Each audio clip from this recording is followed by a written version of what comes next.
I'm on my own, against the wall. The pressure's building, but no, I will never fall. Instead of crying, they hear me roar. And now I see that I'm way better than before. I never needed you at all. Think I fall down? I'ma watch you fall down. I'm living large now. I never needed you at all. Think I fall down? I'ma watch you fall down. I'm living large now. I never needed you at all. I never needed you at all. Watch me shine now. Watch me shine now. I never needed you at all. I never needed you at all.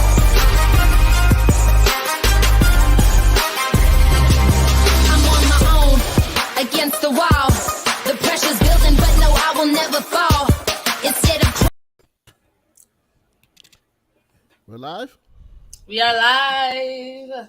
I was jamming. I'm sorry. That's I know it's hard not to. It's hard not to. Like, Shout out to the jam. EST. Yeah, I was about to wear her vintage shirt tonight. Oh, I like the one you have on though. Thank you.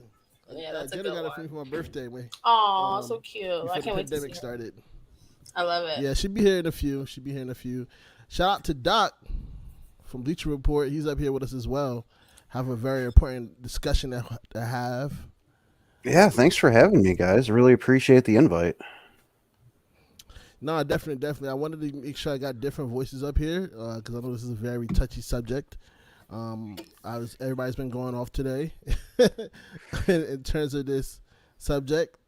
For those that don't know, last night during Raw, I honestly I don't even watch Raw like that, but I follow on Twitter and stuff like that, and just to hear that that Sasha Banks and Naomi. Is it Naomi or Naomi? Because a lot of people like pronounce them in different ways. I say Naomi. Naomi.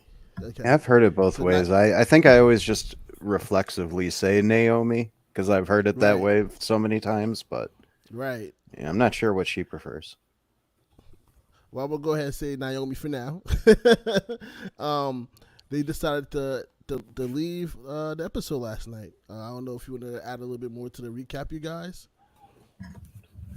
You go ahead, Doc. I mean, I only know what's been reported to a few places. It seems like Sasha was especially unhappy with the creative direction that things were heading with that six-pack challenge that was advertised. Supposedly, I guess Naomi was going to pin Nikki, and it was just going to forego all the women's tag stuff, and they had asked for a match with Doudrop and Nikki, and that got turned down. So it was just a whole messy situation, I guess, and nobody wanted to budge. And apparently, Sasha and Naomi decided to leave. And, you know, the statement WWE released was obviously a big old pile of something, and it felt very like, let's get ahead of the story, but in the end it really ended up biting him in the butt because it just does not look good. And yeah, it's a very tricky situation, and it's one of those things where none of us really know 100% of what happened, so it's so hard to really comment on anything at this point other than just, you know, supporting Naomi and Sasha in deciding to realize what they're worth and stand up for themselves, I guess. Yeah. Did you add anything else? When we were chatting before, like, it's such a layered discussion because one, it has to do with WWE's women's division. Two, it's about the tag team division, which is already a polarizing subject about how they're booked. Then you have two of the most polarizing women in wrestling, Sasha Banks and Naomi. They're Black women. So there's like a lot of layers to it. And the statement, I think, from WWE was, I think, their strangest part, because I've never seen anything like it. I've never seen them talk about rehearsal times for matches and things like that, and the whole unsafe narrative, when there's been so many other instances where other women have been like clearly unsafe where they never addressed it. So there's a part of me that believes it's a work. It's like it's like a lot, but I do know that they were unhappy with where things were going to be going as far as how the tag titles are booked, and the narrative has been spun a lot. And the crazy thing is that one of my friends in my group chat, my Undisputed Era group chat, he mentioned and was like, is this a work or a shoot? Me automatically just think I'm not watching, so it's like, most likely it's a work. And then you start seeing more stories come out. I was like, oh, this is really going down. Like this is really happening this way. And then there's a Adidas_head88 got on Twitter and gave allegedly, I want to say allegedly because we don't know the full story. He's apparently a former writer from WWE. And he shared some of the insight from what's going on backstage last night. I just want to read what he tweeted out, just because it kind of gives another side of it potentially to what the story really is. Okay. And Blue, I'm just gonna let Jenna in real quick too. Oh, we don't need her. She's all right. I kid, I joke. That's crazy because it's crazy. It's cool because we're supposed. No, it's fine.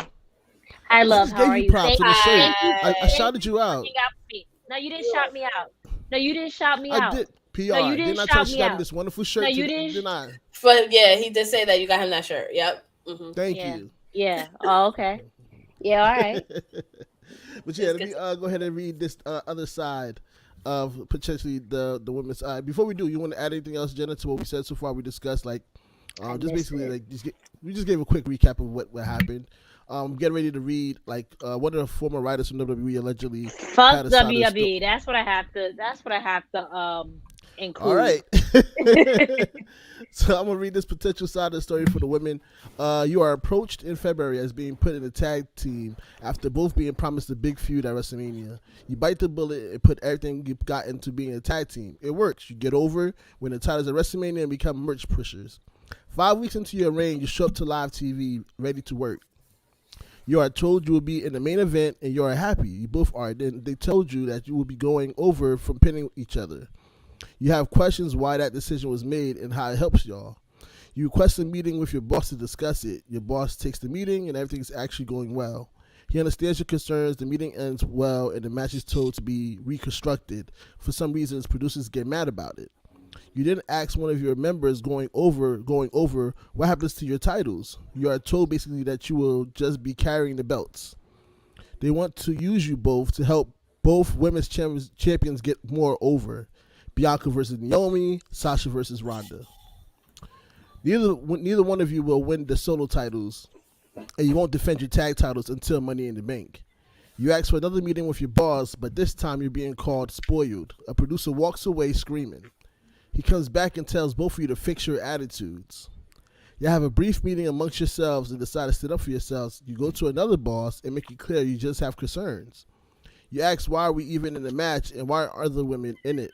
You ask why your titles have no stories for 2 months. Again, you are met with fix your attitudes. So after one final meeting with yourselves and asking others, you make the ultimate decision as a team. It's sad how one side is trying to create a fucked up narrative. Also, it was asked why were Nikki Ash and Doudrop in the match instead of starting their program tonight. Naomi nor Sasha talked down about being in the ring with neither one. I don't know how that got flipped. So basically, that's what was being spoke about, and this is what their side of the story is, allegedly.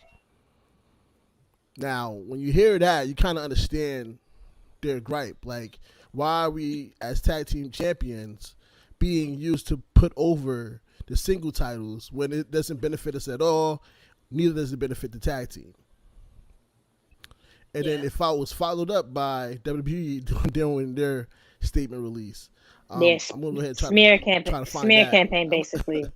Go ahead, tell me how you felt about that side of the story while I find, WWE's about their side of the story, or just in general. My thoughts. Just in general, you started. I'm gonna grab the the alleged press release? I mean, this is like I've tweeted this. If anyone that follows us or us on Twitter and stuff like that, this is what we say when Black women are disrespected, and it's not even just in a wrestling soap. It's just in everyday life. You know what I mean? We're supposed to act, mild mannered. We're not supposed to have an opinion. It's just we have to follow everything that is done by the book and just accept our position and shut up. And that's it. And it's sad that to see a lot of I don't want to go off too much on a tangent about race, but it's sad to see, some of like our Black men don't sit here and fight the good fight for us, right? You see a lot of situations where it's just like, oh, well, I'm tired of them, being a spoiled brat or acting like a diva and this, that, and third. It's like, no, that's not the case. Right. Why?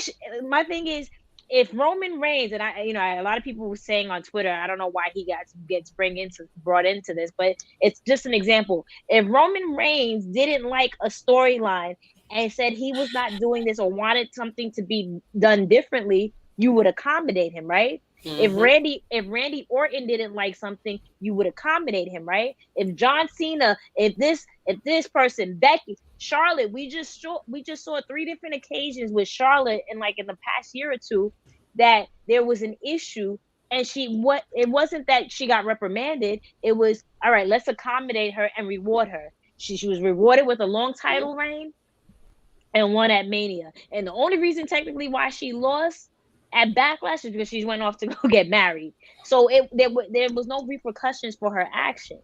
So why is it that everyone else can voice their opinions and their frustrations, but as soon as the 2 Black women who are extremely popular and over has an issue, and from the looks of it, from their statement, or like Blue said, allegedly, it wasn't like, oh, well, you need to do this, that, and the third. It was like, hey, we don't like this. What's the direction with our characters? It's not what we should be doing.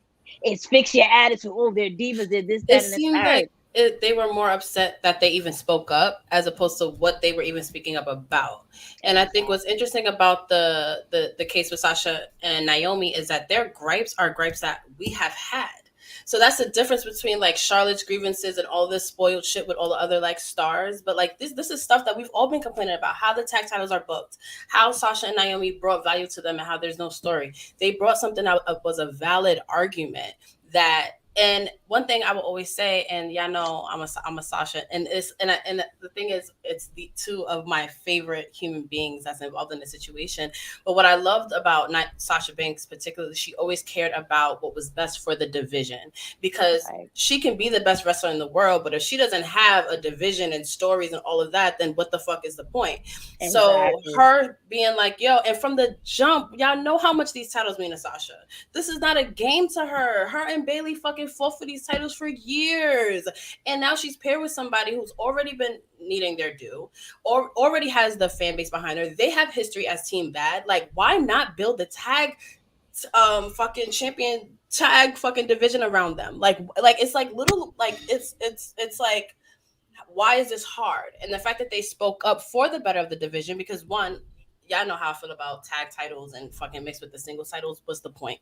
But then you have all these women, all the talent that Sasha's excited to wrestle. Like, so it's like, why wouldn't y'all like back that? You know what I mean? And I feel like it's definitely a thing because they're Black women. It was like, how dare you? That's really what it comes down to. Because at the end of the day, like, just going with your point, Sasha and Becky has created magic for years. So I know, Blue, you're gonna mention the WWE statement, but in regards to them being unsafe workers, Becky and Sasha has created magic for years. We've seen it specifically in Elimination Chamber how aware Doudrop is. When, I don't know if you guys remember when Liv got caught. Yeah. And she helped, and like quick thinking helped her. So that couldn't be an issue. You saw how well her and Bianca worked well. Her and Zelina worked well. So that couldn't be it. Right. Nikki, we've never heard that. And Asuka, So how can you even pull this out from your ass and say that this was the issue? We'll get to that. I do have a question because I fell asleep last night. But where did the injury narrative come from? Where did that come from? Did that come from WWE? Like the whole where they felt like people in the match were unsafe to work. It was WWE. Where did that? WWE. That was in their statement. Okay, so that's where that originated from. Okay, cool. So that is so. Did you want to add? If you, sorry, I want to say, Doc. Did you want to? Go ahead.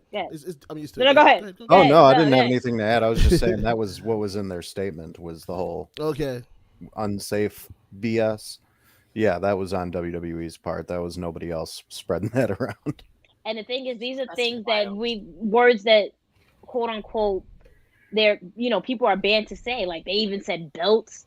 When if I'm not mistaken, Vince McMahon a couple of years ago or a year, I don't know, has basically banned the word belts. You have to say titles. Yeah. There's a list of words that you can't say. So you literally put this statement together just to badmouth them, and it doesn't make any type of sense. And like you said, P, it's just like this is Sasha's baby, right? So, and like in their statement, they essentially promised. You take it back to last year. Who was next up to face Charlotte for the SmackDown's women's title? It was Sasha. It was the everything was aligned, right? Okay. Yeah. Until you decided to give Ronda that spot. Naomi finally had a really, really good storyline that she could sink her teeth into, and it wasn't some random bullshit that we've been accustomed with her and Sonya. That was the perfect way. If she wasn't going to be the dark horse to win Royal Rumble, she could have been the one to face Sonya. You could have had multiple women matches. So it's just like you promised them this, and now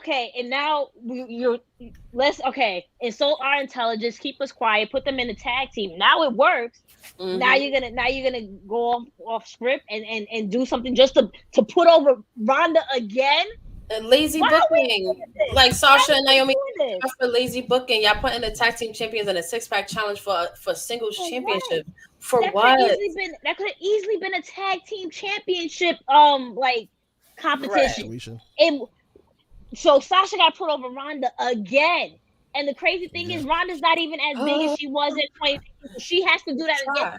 Bianca don't need to be put over. Bianca is legitimately not by Naomi or Sasha, especially. No, so you put her in a legitimate feud. Give someone like Asuka, an actual legitimate feud. Turn her heel, and there's so many ways that you can do this. Why does Sasha have to constantly put over someone? It is 2022. I'm literally watching today her on Coldest Balls with Kevin Hart. Why the fuck is Sasha Banks have to be in this predicament? And I don't want to just focus on Sasha, just with Naomi. It's like, what?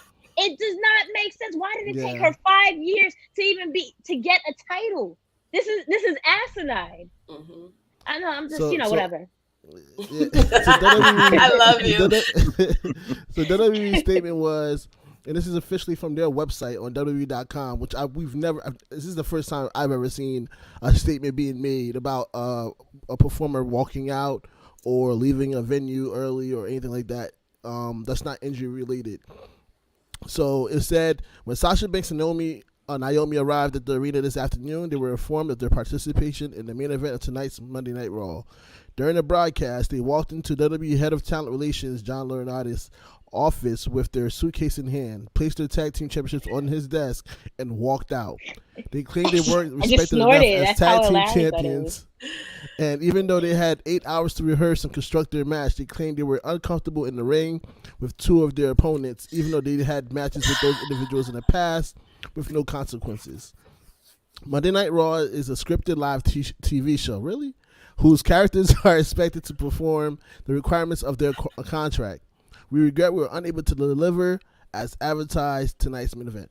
Now, here's my issue with this statement, and it's funny because as soon as I woke up this morning, I check, as all of us do, we check our social medias when we wake up in the morning before we do anything else. And I seen that they posted again on their Instagram, like 2:00 Eastern Standard Time in the morning. 2:30 in the morning, because that's when I randomly got up. Yep. I'm like, yo, what is happening here? Like, why is this smear campaign being done for these two women? And now this is when race come into play for me, because all day today on the mixed tag shows on Twitter, everybody's complaining like, oh, why is this race? Why are we making this about race? Da da da da. It's the fact that when you look at the things that have transpired, right? As Jenna has mentioned, Charlotte has multiple incidents where she was very unprofessional on the scripted TV show, on live TV, and nobody on commentary called her unprofessional, right? And we've had Toni Storm walked off in the middle of her push with Charlotte, went home. Nobody knew that she even went home until she got home, and it was she was empowered, and it was great, and just let go out of her contract. No statements, and none of the situations. But and then Jeff Hardy walked off in the middle of his performance, and even though they thought something negative, there was no statements made of why he walked off on a live event or whatsoever. But the moment that these two women stood up for themselves and told you that they didn't like what was being done for them in their division, a statement was made, a comment was made, another comment was made. I heard Becky Lynch took a shot during her promo. I heard, again, because I don't watch, I'm just going by what I heard. Corey Graves said what he said. And this is which is typical. Right. But again, he's being told what to say in a sense too. So you kind of got to look at it from that matter as well. And it's just like, when you look at the common denominator or lack of between all these incidents is that these women are black and they stood up for themselves and they spoke out. There's no other difference between all the other situations. Why was none of the other situations handled the same way? So being people like us who've seen this happen time and time again in our society, we have to question it. Because at the end of the day, let's be honest, with racism, a lot of times we forget that it's embedded, that sometimes they don't even know what they're doing. It's the microaggressions that kill It's a microaggression. They just automatically react. Check your attitude. Remember when Keith Lee left, what was it about? Check his attitude. You know what I mean? Yep. But when everybody else leave, it's never about check your attitude. Check your attitude. Like, I wish you did. It's always, I wish you well. You know what I'm saying? So like, this is why a lot of times when we look at it, and they're like, why is it racism? We're not calling them racist, but it's embedded in the way they think of us. You know what I'm saying? Agreed. So that's why a lot of times we get upset, and it's like, yo, we have to. That's the only thing that's different. Right. So clearly they're not respected.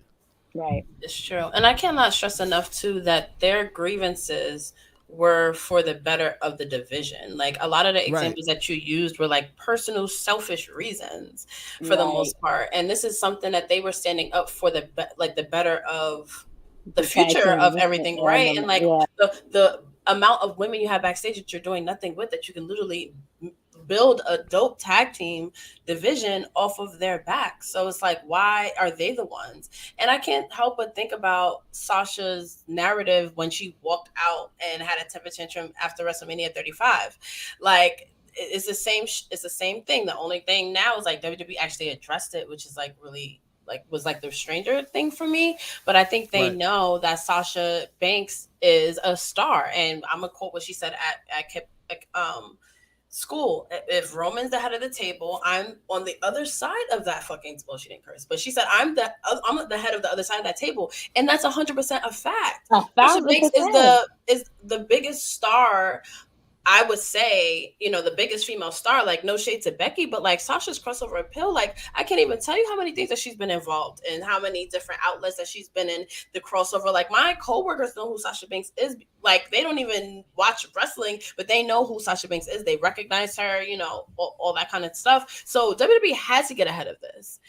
What they're lucky of, and this is what frustrates me more about the entire situation, is that Naomi is a good person.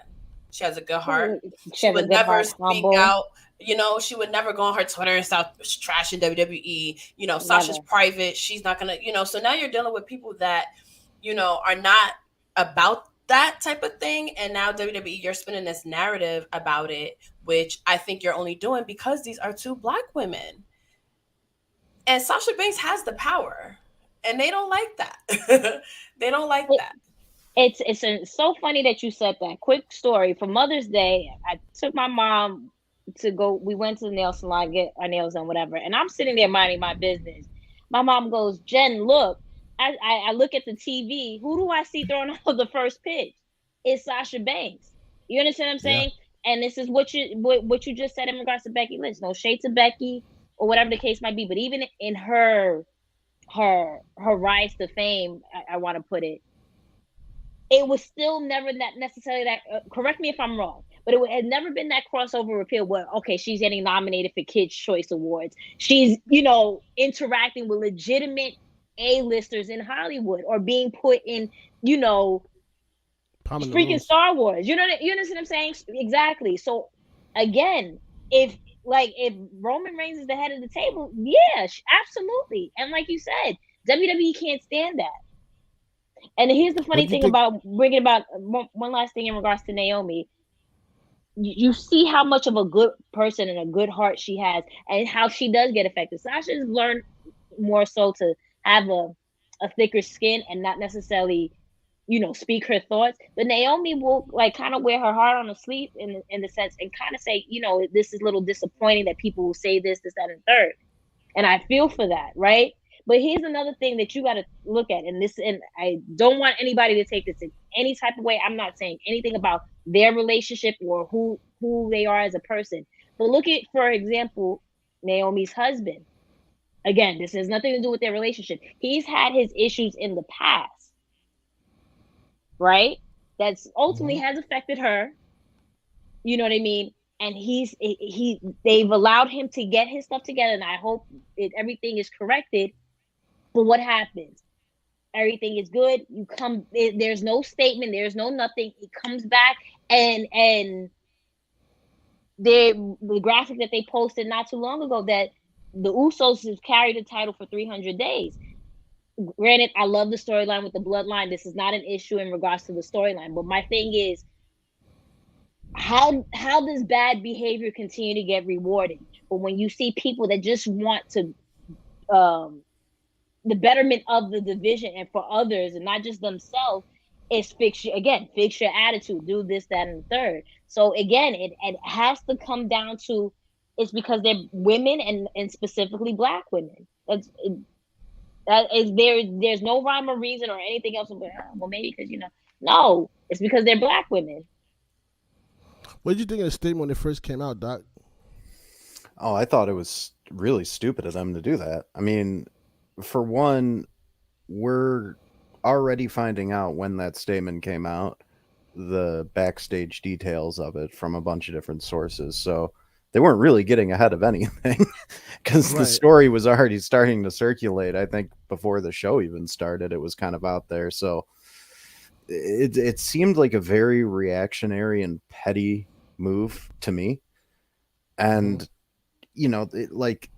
let's not forget, Mustafa Ali publicly asked for his release and they didn't say anything. I mean, and look at, and he just got demolished by Veer on Monday. So he's back on TV, but it's not like he's not yet to be in a position where it can justify, why didn't you let that guy out of his contract, Right. So with Sasha and Naomi, they're even, in my opinion, they're bigger stars than Ali. Obviously, they're both champions. They're both veterans, recognizable, great ambassadors. I mean, when I posted that Naomi thing earlier, I got so many great responses on it. But one of the ones I got was somebody who is like a mutual follow posted a picture of her daughter hugging Naomi, and she said at a house show, Naomi stopped and hugged her daughter and told her she was beautiful, and that it was such a nice, memorable moment that she'll never forget. And it's stuff like that makes you really appreciate these people for the people that they are. And so when you hear that they're being treated unfairly, you want to side with them. And it does seem to be a pattern with the women's division, especially, and going deeper even into the tag team stuff, because let's face it, the last several reigns have just been, what two women can we pair together to feud with the two women who are already holding the titles? Okay, that feud's over. Let's break up those other two women, throw two other women together. And the same thing has kind of been going on in NXT. How long is Toxic Attraction going to hold these titles for before we get another team? Who knows? Maybe 6 years. So it is an unfortunate thing that they have a lot of great talent that they're just not utilizing. What are you doing with Shotzi sitting on the sidelines? Why is Xia Li not doing anything. I mean, you debuted her with like an actually cool AR effect to her entrance, and you know she's just sitting on the sidelines. You give her one little promo about I'm not a protector anymore. What's she been doing since? So it feels like the scales are so balanced in the wrong direction sometimes, and we're starting to finally see the last few years. We've started to finally see certain people stick up for themselves, voice their displeasure, and when they aren't satisfied, they have left. And we're going to start seeing more and more of that. Contracts will expire and people will not resign if this kind of stuff keeps happening. And I know it's at the end of the day, it's Vince McMahon's baby, blah, blah, blah. Like, you're hired to do a job, but at the same point, you're hiring entertainers and athletes. It should be a collaborative process. It should not just be 100%. It should not just be like go out and do what one person says. Like, these teams of writers they have, like, they work with these talents on storylines that just get thrown out on the day of the show. Like, I can't tell you how many writers from WWE I've seen express anger over like putting days and weeks of work into something only for them to go, nah, we're just going to scrap that and go in a different direction and never acknowledge it again. And it seems like it is very unfairly skewed to happen to the women more often. Yeah. So when I saw that statement, I was just like, that's one of the most petty things I've ever seen. Ridiculous. And when you say it's petty, I also said this. You know when like people break up and it's going to be that one person that wants to sit here and badmouth that other person so they can get the sympathy. Yeah, he did this or she did this, that, and the third. Yep. To get ahead of the situation so people, like I said, can sympathize with that. That's literally what Vince McMahon does. It's like, yeah, okay, it's your baby and you want to protect and everything. But you're at one point, when do you grow up? Yeah. And the thing is, Sasha and Naomi aren't the type to like sit here and badmouth and talk their business on social media. So what was the point of the statement and the smear campaign in a matter of seconds? And then to read the statement, you can see how they contradicted themselves, because it's like you said it was hours into the day that they walked out, but when at 8 p.m. when Raw started, what was the graphic? So you knew. Yeah. So why you don't apologize because they left? Apologize for again with the false advertisement, because they did the same thing for SummerSlam, ironically with Sasha, promoting it up in the second of, knowing damn well that woman was not in that arena, let alone that which state. Speaks to her star power, which also just proves all of our points. And I just have to say this before we get off this live: if they lose Sasha Banks, that will be the biggest fumble that WWE has ever done in their entire life, like their entire existence. If Sasha Banks leaves with a bad taste in her mouth, it's not gonna be good. Definitely. And again, I just hate to see how it's being portrayed, because at the end of the day, like everybody said up here, they actually was standing up for the women's division, because it was more so like, okay, what is happening with these tag team titles though? Like, what's the point of us? Like Doc has mentioned Naomi a few supposed people, to win. Right.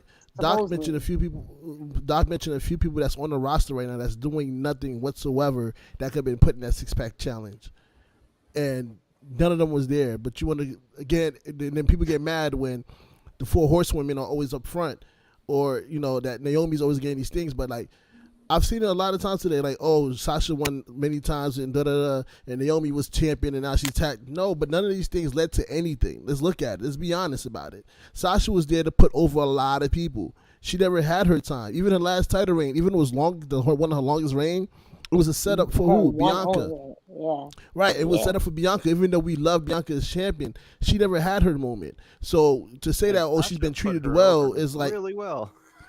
Right. She put over Sasha, like made Bianca look like a star. Exactly. So to say that she has gotten her dues is an understatement, because it's never happened. And if in terms of Naomi, Every time this woman has trended, we've had people from the hip hop world, the acting world, just saying, "Who is this woman?" And you do nothing with it. Maybe for That's mind-boggling. A brief second, and then nothing. Right, just her intro to Royal Rumble, and she shattered Twitter. Like, how do you not sell the Glow title? How do you not make $1 million off of a oh my! But right. You made an ugly Fiend that they've title. done in years. Yeah, you made an ugly Fiend title, selling it for $1,000. Well, when and the thing is, Naomi reminds me of Sasha in the sense of, regardless of bad booking, she's always gonna get a reaction. So again, going to that point, so someone that popular, why wouldn't you make a Glow title? That is mind-boggling. And you make money. In trouble.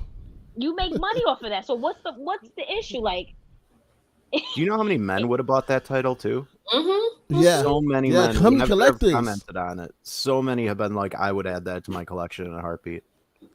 Like, it just sucked to see like that kind of, like, that's what I'm saying. Like, these women that have so much power and ability to draw attention to the division, and this being done nothing with. The moment they win the tag team titles, what happened with Liv and Rhea broken up?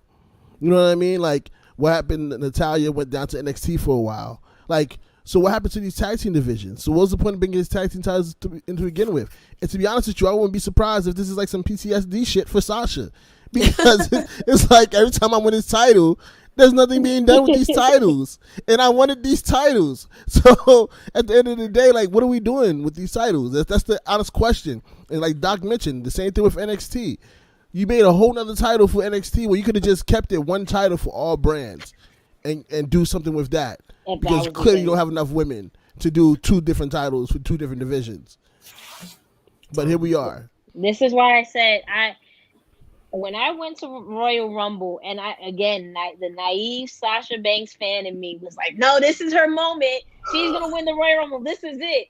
Traveled all the way to St. Louis. It was an 8-hour drive just to sit there and this woman to get eliminated in a matter of minutes, and just to hear Ronda's music from right there and then. Devastated. I was done. Devastated. I was done. And I never thought this would be the day for me. Like, I would tune out for like Sasha Banks segments. And it has nothing to obviously do with her, but it's just WWE. WWE I lost that love that I have. So I barely watch the shows. I might tune in every other week or so, but I personally don't care. I do care, but I don't care. This is why, even though Sasha and Naomi are such a great tag team and they have such great chemistry and they're doing tremendously, in the way they instantly mash and just vibe off of each other, I genuinely felt as soon as Naomi came out and came into the ring after Sasha won her match, I forgot who it was, and she mentioned that they were going to go for the tag team titles. I was like, when is this contract up? That was my response, because it's you're insulting our intelligence, because these 2 women should have had matches going into Mania, single matches, big matches at that. Mm-hmm. You're insulting our intelligence, and why do we constantly have to be satisfied with lackluster stuff? Oh yeah, they're gonna be featured. They won at WrestleMania. Yeah, great, we celebrated, but at the end of the day, it's the bare minimum. And at this point, it shouldn't be. It really shouldn't be, because you wouldn't do that with anybody else. With the names I mentioned earlier, such as Roman, Randy, Seth, you wouldn't do any of these things to these people. But when it came to these 2 women, it's time and time again the same thing, and it's tired. And what sucks too is, like, I've heard so many stories just from listening to podcasts and stuff about how Vince McMahon would like gain respect for people that, didn't accept something and, wanted a meeting with him and spoke up and everything. And next thing you know, you got to push sometimes. So it's like when Sasha Banks and Naomi do it, it's a problem. And your only thing is the fact that they even just like spoke up and said something. Right. And I think that's what my whole issue is. And I feel like in the wrestling business, it is a clout type of business, and I think if anyone has earned the right to question a booking decision, I think it's Sasha Banks out of anyone, especially like in the women's division, because she cares, because this is an art form to her that she wants to do well at. She wants to put on good matches, and I do want to also emphasize, I think Sasha Banks monopolizes the topics of this because of who she is, and I don't want to not talk about Naomi enough as well, because she also, this is the first time that I've ever heard that she's ever given pushback as badly as she's been booked. And correct me if I'm wrong, but you know, from her return in the 2020 Royal Rumble, she could have been complained about how she was being booked and how they literally never capitalized on her going viral in all sectors of entertainment. She could have been complained, you know what I mean? So it's like, why is it an issue now? And that we should remember too, Naomi has been around 10 years on the main roster, 13 years in total for WWE. So she was there when, before the women's revolution, she was a funkadactyl. You know, she was fighting for the 2 or 3 minutes that they were giving the women every week. Like, she has been in the trenches for a long time. She definitely deserved more when that women's revolution happened, because it did feel like they started pushing a bunch of people from NXT while some of the women who'd already been there for a long time kind of got left behind. And when she eventually started to get those little pushes, like, it was so nice to see, and the fans just got behind her so much. Like, Naomi is a real veteran of WWE, like 13 years from FCW to now. I mean, you can't discount that kind of loyalty. When they come to you with an issue, you have to listen to them. Yeah.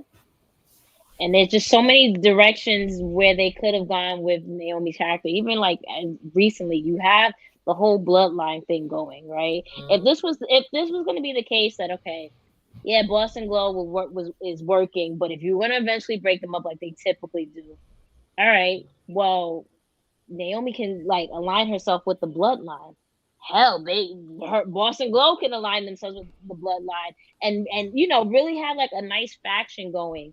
You know what I mean? There's so many times in her career that you could have went in specific directions, and again, like it's been mentioned in regards to two, 3 different times she's gone viral for a brief second. All right, let's give everybody a little something just to, you know, keep them quiet. And then after that, what was it during the pandemic?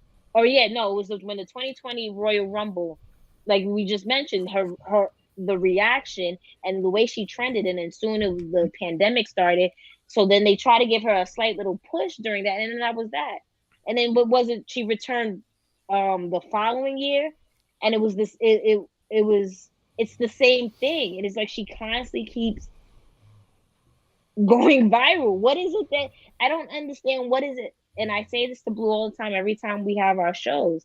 If I own a company and I see the reaction, I don't care, black, white, Asian, man, woman, whatever the case may be, and I see this person and I see the numbers constantly get elevated and I see this trend, I don't care. I'm like, all right, what can we do to continue the momentum so we can make more money out of this and get more eyes on that? I don't understand a company or an owner that sits here and will willingly sabotage his employees because for whatever to feed whatever ego. Like, dude, you're 100 years old. It doesn't make sense at this point. At this point, it's the betterment for your company and the legacy of it. And the minute like something doesn't go your way, you want to bash it and destroy it. And it does not make sense to me. Another thing that I found that was very interesting about this whole situation is that how many medias picked up the story that wasn't into wrestling, like E! News, and like a few others. Like it's again, that's why I felt like a smear campaign. It was let's send this out to everybody that we know that's outside of the wrestling realm to post these stories about this walkout. I've never seen these people talk about anything wrestling. Yeah, not like a backstage situation. Right, It's not right. like Yeah. somebody got married or something. Like Or I've never pregnant seen too. them Yeah. right. Like I never seen them like comment on something like this. But that made me think about like the other extreme because I'm also watching Scandal right now, so I think everything is conspiracy. But like, what if like I'm like, because it's weird. Like you wake up to these like outlets that never talk about wrestling like are now covering this story, and then they posted that like at 2:30 in the morning. But then I also was like, is it a work? Like, is it like? How do you guys feel about that? Well, I know a lot of people got annoyed with I that think I that want it to mindset. be. I mean, not hopefully. Yeah, you would hope that be the case, and not because we can't see why would they do that to these two individuals who really don't Yeah. cause controversy like that. But it's like, no, it doesn't make sense for it to be a work. Especially, it'd be one thing if they were actually heels. Okay, cool, that makes sense. But these are some of the most over faces they have in the company. There's no rhyme or reason as to why the women, the tag team champions who are face would do any of this just for work. Right. It's just at the end of the day, it's what it is. Like they don't respect Sasha Banks and Naomi, whether it's because they're women or because they're black women. Right. I don't know, but they lack respect for them. That's what that comes down to it for me, in my opinion. Yeah. And it's hard not to think about race because at least for me like as a black woman it's triggering because as a black person I should say because it's like you could be so good but you can't be too good. Like you can be great but you can't be too great. So Sasha Banks is in that weird place where it's and Naomi as well because she has that fan base behind her. I think Naomi being having the whole package, she also has the fan base. So it's like WWE don't want them to get too big. Like it's like y'all can do that, but no, how dare you come and question this Question, booking yeah, decision?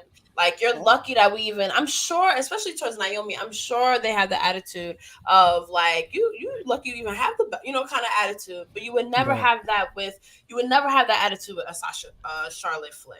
You would never have that attitude with even like a Roman Reigns or like a John Cena who would question something that didn't make sense. And I have to keep repeating the fact that their gripes were reasonable, if that was the Right. case, allegedly.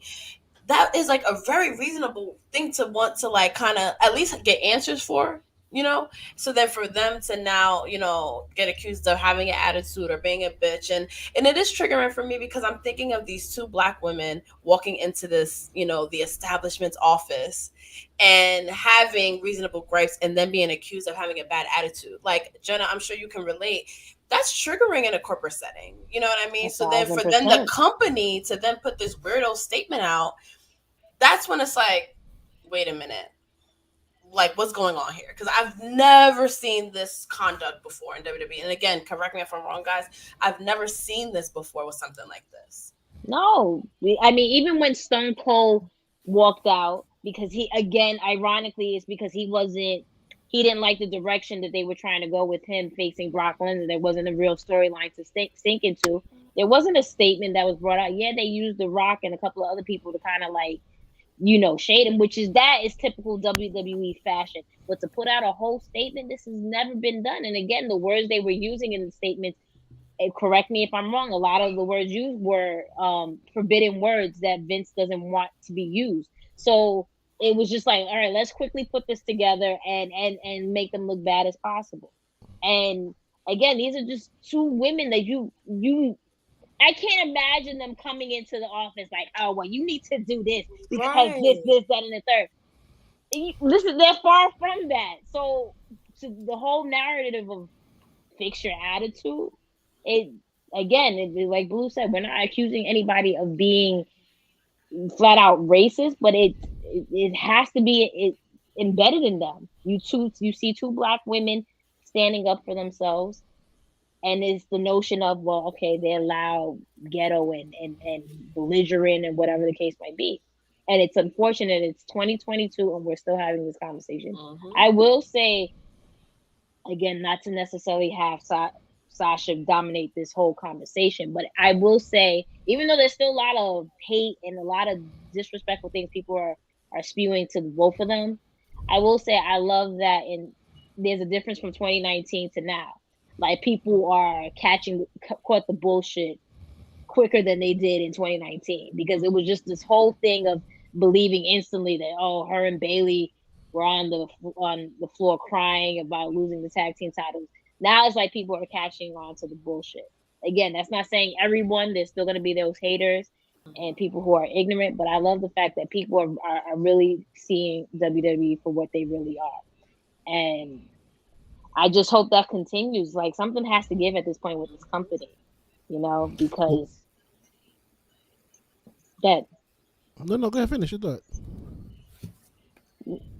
Because, yeah, that's it. That's all I have. You lost me. My bad. I just was to ask Doc because Doc didn't get a chance to say if he felt it was like a work or a shoot. The specific language that they used is what makes me think it's not a work. The fact that they specifically referred to rehearsal and the things you guys have already mentioned, things like belt and pre-scripted drama, those kind of terms. But also, they just acknowledged this in Mustafa Ali's return with him. I don't see WWE immediately turning around and say, okay, let's use this as another storyline for another person that there was a rumor about years ago. Doc, I think we lost you for a bit. Oh, sorry. Can you hear me? Yeah. No, we can hear you now. Okay, sorry. But yeah, it just seems like a weird choice for them to potentially use that as an idea for a storyline for somebody who had that rumor a few years ago, right after you brought another guy back who very publicly wanted to leave. And working your fans that way and intentionally making this many people like pissed off on their behalf is only going to backfire if it's a work, because then you're going to upset people who feel like they were supporting Naomi and Sasha maybe for the wrong reason, which nobody should feel that way regardless. But yeah, it just feels like the wrong way to work your audience. Like kayfabe's dead, it's been dead and buried for years. So I just don't see them going in that direction. And it would be a really dumb idea for them to do it. Yeah, definitely. And somebody pointed out a good point in a chat. Let me find it. Yeah, Curvin. It's basically the same thing with Amber Moon. Amber Moon spoke about this in her exit interview. Well, not exit interview, but her interview that she had recently about how the women are being portrayed right now in WWE, and like basically what they're being told what to do. And like even if you don't like the idea, then they start pushing you away from the scene, like they did with her. The same way when she was at NXT, and then they just took off TV, and there's no directions for her, even though things were promised to her that was not fulfilled. And I just feel bad for the women's division in general, because even though they try to make strides in it, there's a lot of talent there that could carry the division in many ways. We talked about a lot of people that's not being used, and it's just like there's no interest in it. And to be honest with you, when it comes to tag team division in general, WWE don't care. Let's keep it 100. Like WWE does not really cater. I don't know if has it changed since I last watched it. Because I was talking to Doc earlier, and I only watched the pay-per-views, and I'm pretty much caught up because of the video packages. Like, I'm pretty good to watch. Yeah. But from what I remember, they didn't care about the tag team division either. So I don't think it would make any sense if it was a women's tag team division. They definitely not caring about that. In my opinion, it just sucks that it's carrying on that way. But my question for everybody up here tonight and people in the chat as well is, if you're Naomi and Sasha, and even WWE, where do you go from here? Finish out your contract. How though? Basically, if you signed a contract, right? I don't know, whatever they come to a resolution, but like the rumor I don't know how long Naomi is signed for. But for example, with Sasha, the rumor is that her contract is up next year. And I don't know the specifics or anything, but this is what I've heard from a lot of just people talking on Twitter. If that's the case, finish out your contract. It's hard to say because this is someone who grew up loving WWE. So I don't know what your stance is like from when you were a 10-year-old girl to a now 30-year-old established superstar.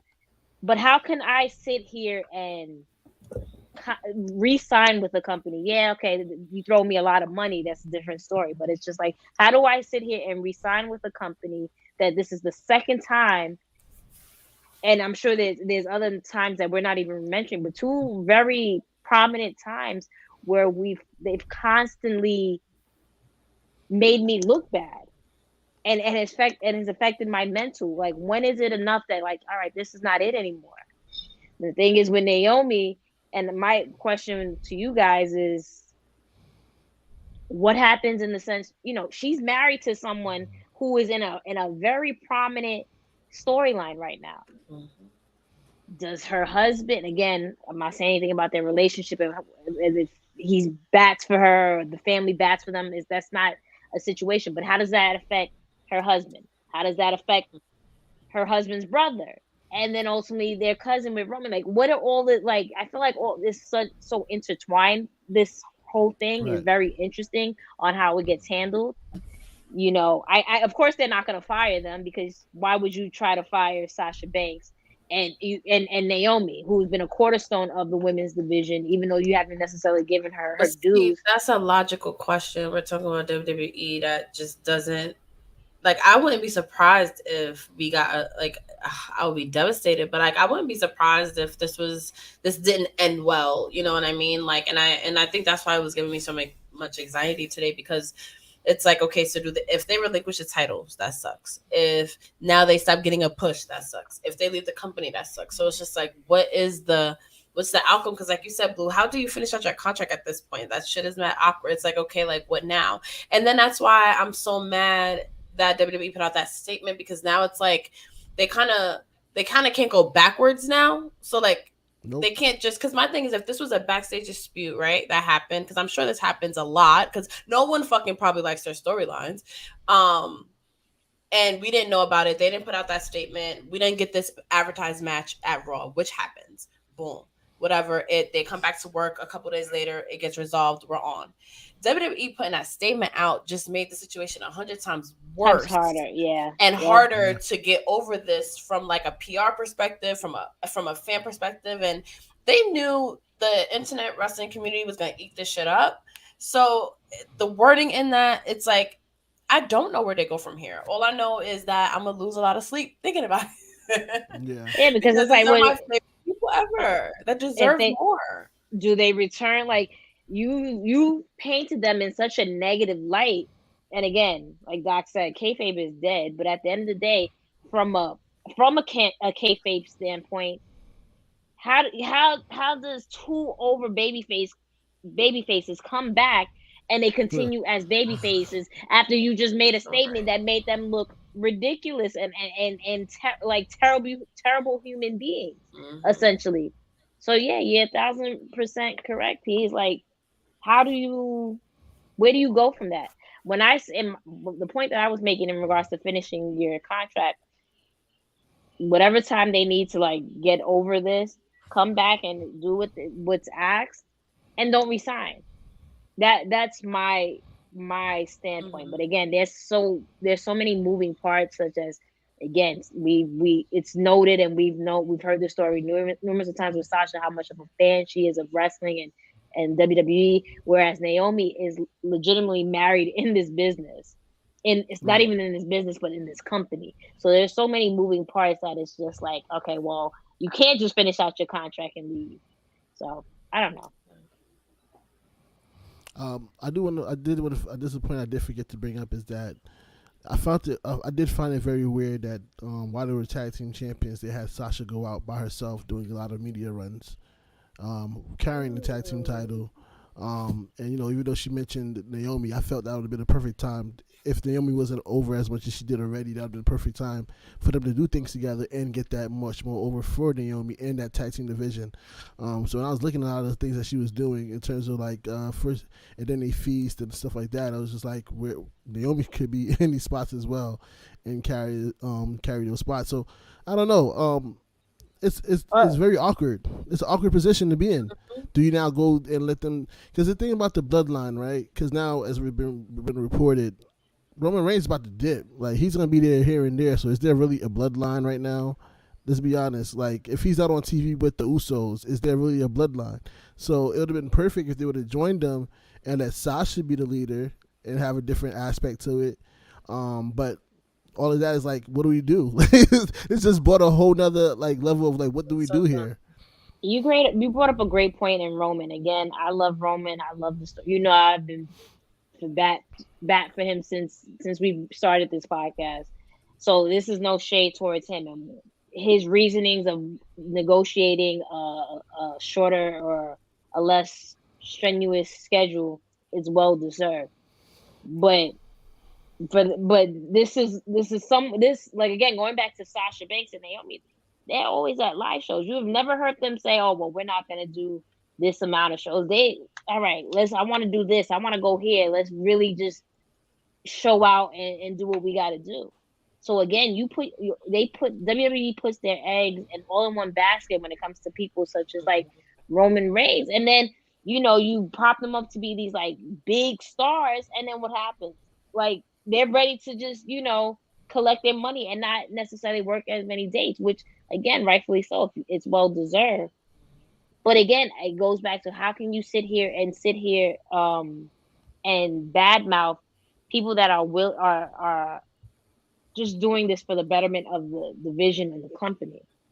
And that's the crazy thing. You constantly value people that just don't necessarily want to be here every week or every weekend, go to different small towns and go to live shows. It's let's throw all the money in the world to them. But when it comes to people that are really passionate about wrestling, I'm not saying they're not passionate, but the people that are in the trenches and that really want to work and do their thing, it's always an issue, and it just doesn't make any sense.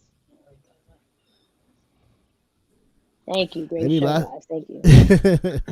I think we covered a lot of what was with the issue with this. I think we should go around and just do last statements. We can start with PR, Doc, Jenna, go from there. Why you say my name like that? Gosh, you're not really like. I'm not really what? Chill. That's not gonna happen on my stream.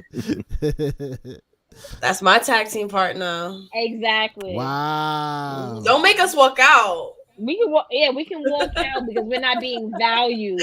Our opinions There's no we. I love PR. Me and PR talk all day, every day while we at our 9 to 5. Oh, don't remind me.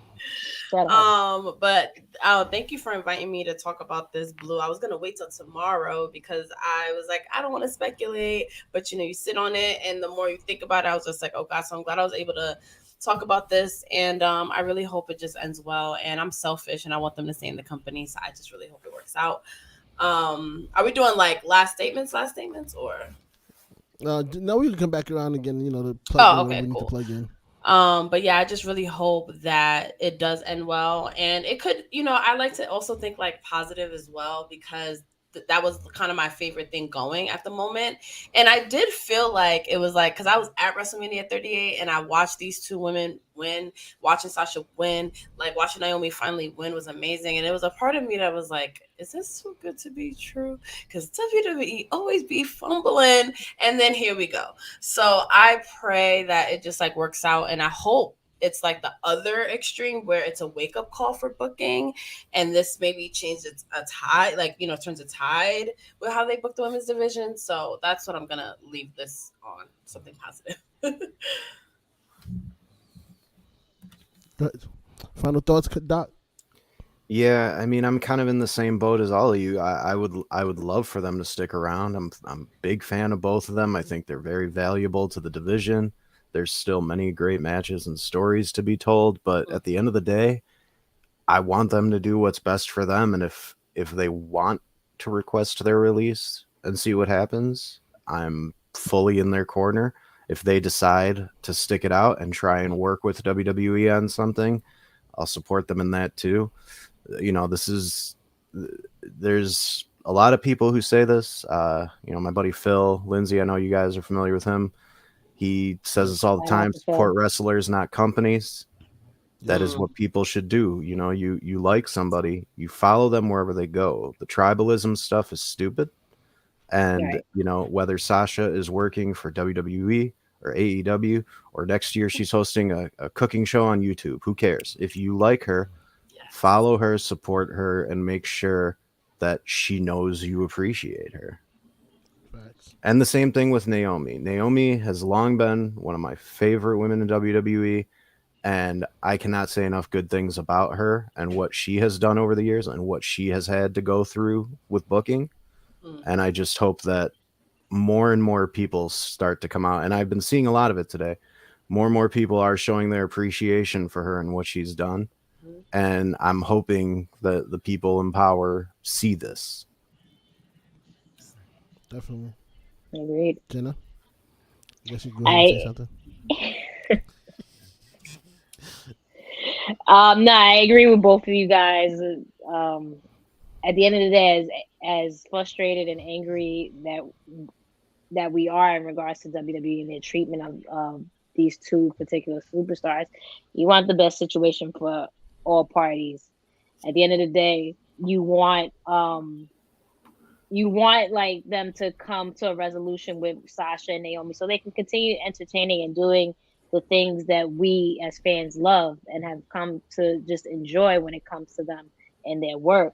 So yeah, I hope that this is a wake up call. I'm not too confident that this will solve everything and WWE will all of a sudden be like, this ethical place of like, and let's listen to everybody.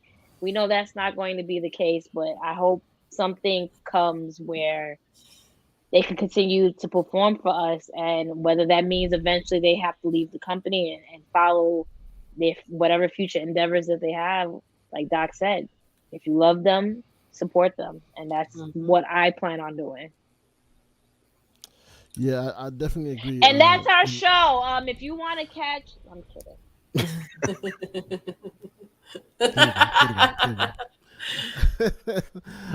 Definitely have me. I always tell Jenna and like Doc says and like Phil always say, support the wrestlers, and that's the best way you can do it.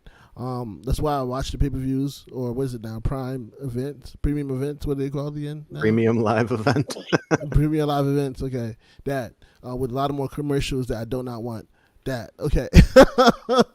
That's why I watch those shows now, because I like to watch people I want to win. But when I can't go next week to week and watch them suffer, like Naomi, that whole situation with Sonya Deville that I heard about, like that was like, why are we doing this? I just want something. I want better for the just women division in general, not just at WWE, just everywhere. So wherever they go, I hope that they elevate that division and put it more on the map and show that women are great wrestlers and they carry the brand sometimes and they are leaders. For a long time, I always say like Sasha Banks is number one in the company over Roman Reigns because she sells more merch. She's 100%. Out there more often. Like she's more loved. Naomi could be viewership is the ratings, up when everything. She's on. Like Naomi it's not even. It's not an opinion. It's not an opinion. Naomi it's literally a fact. Yeah, like Naomi can do the exact same thing if she's given the right opportunities. And I feel like every time she does get the opportunity put in front of her, someone snatches it away. So she never really get a chance to go to it. Like we said, she got in trouble for her glow belt. Like, oh, you should have did this without our permission. If you watch Total Divas like I used to do. Like, oh, you should have did this without our permission. But then it's like, this is a dope-ass idea. You could have sold titles to these little kids and made money. You selling, like Jenna said, you selling these ugly titles of The Fiend for like $1,000. You could have sold this glow in the dark belt or light up belt for like $350, $400, and they would have bought it. Yeah, they would have bought it off the rip. So I don't. And that was her idea. It was her idea. She clearly had. And she spent her money. So she clearly has a good, creative mind to suggest these things. Right, look at her outfits every week.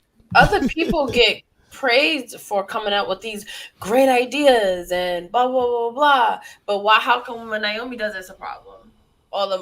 Exactly. All the money I left on the table just because it wasn't your idea. Come on, like it's that microaggression shit. I'm sorry. It is. And again, just to tie up what we tweeted this morning, is like, you gotta respect the women, especially our black queens, because at the end of the day, these women are putting on amazing matches, whether you like it or not. They're no longer your bathroom breaks. You can't miss what they're doing because they're doing some amazing shit in that ring. and to treat them and call them and say change your attitude and stuff like that because they have positive feedback to the division that you want them to carry. It makes no sense. When FTR wanted to leave, what did you do? You put the belt on them and gave them money. like why is it a different situation? And they still left because you still treated the division like trash. Yeah. So, and this is why they out there now doing what they doing and putting on the division everywhere else but your company. So, like, why was it a different? Like, why didn't you learn from that mistake? Because that's what it basically is at right now. Because these two probably are ready to leave. So now what? So I just hope that they do whatever make them happy, whether it's WWE, AEW, Impact, New Japan, Stardom, whatever. Like, whatever is happy for them, I'm all about supporting them, and I'll probably watch wherever they go. 1,000%. Let's close this out and plug in what we need to plug in. Doc, do you have any new articles coming out? I got my usual show reviews and stuff that I do. I'm trying to set up my next AEW interview, so that might be coming here leading into Double or Nothing. So we'll see how that goes. I'm usually messing around on Twitter doing something stupid. I don't know why anybody follows me because sometimes I'll just tweet about the Dick Tracy movie for 3 straight hours. Like my timeline is nonsense some days, but I feel like you did it like last week, didn't you? Yeah, I did. And I'm definitely recording a podcast with somebody about Dick Tracy here soon. Oh my god! But see, someone appreciates it. So yeah. My buddy Tom, Phil was a big fan too, so I think Phil's gonna be part of it. But yeah, it's crazy. Yeah, today's been a weird day. There's been a lot of positivity from people, but there's also been a lot of toxic stuff. And I did see somebody who I think some of you are familiar with, Lovely, Lola Blue. Yes. She said online that like everybody should use today to just try and uplift a black woman that you like. So I want to plug Jaychelle McColl's upcoming project. Yeah. She made a documentary. She's been working very, very hard on this for months called Wrestling with Whiteness. It'll be debuting on May 28th. I was lucky enough to where she sent that to me early to watch, and I just can't say enough good things about Jaychelle. She's such a great young woman and very passionate, and we're all going to be working for her someday. So, everybody keep an eye out for that. Go check that out and just go, support the creators you like and don't be jerks to everybody. Right. Awesome point. Go ahead, PR. Yeah, so we dropped a new episode this week, a spotlight on Miss Elizabeth, so check that out. And Chris always does this part. Follow us everywhere. I know the deal. Follow those wrestling girls. Thank you, Blue, and the Mixed Tag Show for having us. I just put out our interview, Blue, finally on our Patreon. So if you are a patron, definitely go check that out. It's $1 a month. Go subscribe, support. Going into me and Chris wrestling show fun. So if you want to see us outside more, definitely subscribe. We really appreciate it. I guess I'll talk about the Invictus show Friday because I feel like that's all everyone's talking about. Takeover versus STP, which I can't wait. I can't believe it's already Friday. So it's in the New Jersey area. So make sure you check it out, buy a ticket to support, and subscribe and like our YouTube channel. Follow us on Twitch. I definitely want to do more stuff. So yeah, thanks for tuning in, guys. On our end, follow us at the Mixed Tag Show on Instagram, Twitter, Twitch, YouTube. Follow us at a personal at. It's me. Sorry, Miss Jenna Baby BAYBEE or at Blue Magic Grind. Spit how it sound. We also have some episodes coming up. We'll have our weekly. We'll come back for another episode this upcoming week. Also, talk about the Invictus show. I'll be giving away. Well, we're giving away 2 tickets to this Friday show. So if you're in the New Jersey area and you want to see the show, here's a way to win. Follow us on Twitter, follow us on Twitch, subscribe to our YouTube channel, and just DM us done on Twitter, and we'll pick a winner. I'll say by Thursday. We'll pick a winner by Thursday, so we could go ahead and and get these tickets out to you guys. So follow us on Twitter, Twitch, YouTube, subscribe, and say done. That's it. Do it. You do not want to miss this show. I'm telling you, Definitely you are not going to miss this show. It is going to be bananas. Crazy. So STP versus Takeover versus STP is the name of the event. It's going to be crazy. There's a lot of matches going on. There's a lot on the card. Follow us on Instagram and Twitter, wherever, to find out the cards. That's about it on our end. Thank you to Queen PR representing those wrestling girls. Thank you to Doc representing Bleacher Report. Thank you to Jenna representing the Mixed Tag Show. Thank you to everybody in the chat that kept us going and put your comments in there. We appreciate it. When you get a chance, make sure you follow all of us, as we already said everything we need to do. And on that note, peace.